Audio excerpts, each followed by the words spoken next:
get ready for your first performer, our favorite super senior, Jerry!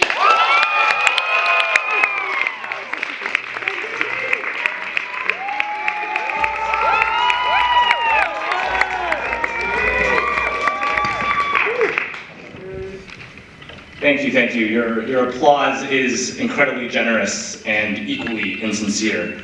I was going to make a comment about how great it is to be performing for you all again in person instead of over Zoom, but the reality is I am immensely stressed, suffering from extreme stage fright, and very, very self-conscious right now. So needless to say, I am not happy to be here. And anything I say tonight that might imply that I am is either acting or an outright lie.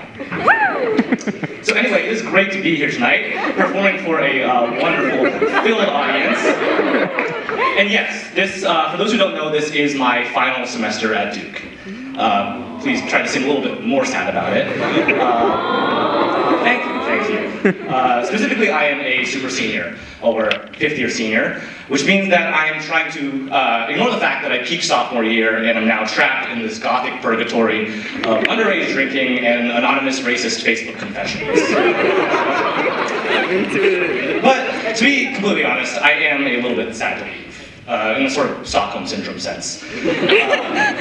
I actually been making a lot of excuses to try and stick around longer, like taking a gap semester, part-timing, failing my classes. These are all 100% intentional choices. But I realize that this is an immature mindset, right? I mean, can you imagine if someone else was trying to do what I'm trying to do, you know, stay longer than they're welcome? Someone with, say, a more important role than a college student. Someone like a publicly elected official of national prominence, with small hands. And can you imagine if this same public official, after 4 long years in office, decided he was going to try to pull some stupid shit to stick around longer? But that would never happen. Because like I said, it's immature, and America is nothing if not a nation of mature adults. So let's talk about vaccines. I assume everyone in here is vaccinated. Yes, please cheer, you sheep. Myself, I got the first shot back in April. I got Johnson & Johnson. And let me just say, as an engineer, I really respect the 70% effectiveness. That shot is living proof that C's get degrees. Literal degrees, I had a fever of 104 that night. I was actually in so much pain I couldn't sleep.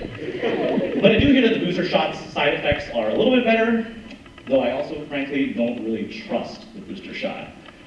Because what, you're going to tell me that my immune system could only retain the information contained in that first vaccine for 5 months? Like what, is my body on a Duke semester schedule too? If you want my opinion, and you should, it all ties back to the deep state. And with all at the top, up there, some George Soros is sitting on his mountain of cash, laughing down at the rest of you getting punked, while they silence our wise prophets, like Joe Rogan. At this point, I do have to clarify that this whole bit is a joke, in case it was too subtle for you. But back to being a super senior.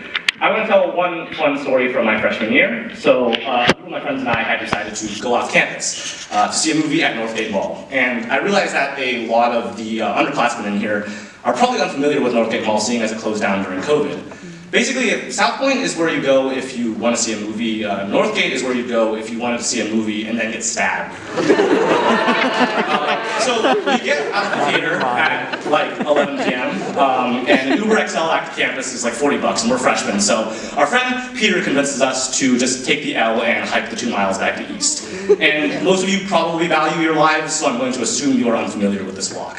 But we managed to Mr. Magoo ourselves most of the way back without issue until about 3 blocks away from campus when we turn onto a street and see 3 tall, shadowy figures walking menacingly towards us. And that's all it takes for me to audibly say, fuck that, and make a complete 180. But you know that advice you hear about like wild bear attacks and how you're not supposed to show fear? Turns out that applies in the streets as well, because I hear a voice behind me scream, hey, bitch! I turn to see the terrifying sight of grown men sprinting directly at us, in complete disregard of the rules of red light, green light. And so naturally, the 6 of us start running, and it's a real adrenaline-based sprint, so we're not really looking out for each other here. But after a minute or so, we look around and realize that one of our guys, Peter, is not with us. And it was a real don't outrun the bear, just outrun you situation. So we each have to make a choice. Either leave our friend behind and save ourselves, very tempting, or go back and face the consequences together. And I'm still standing here, and Peter's not, so clearly you can tell what I chose. I'm kidding. We do go back, we retrace our steps, we eventually find him again. Turns out they stopped chasing us anyway, but Peter is very angry. And we're all like, Peter, please don't be angry, we didn't mean to leave you for dead. And Peter goes, that's not why I'm angry. And we're like, oh, Peter, why are you so angry then? And Peter's like, there were 3 of them and 6 of us. We should have stayed and fought them.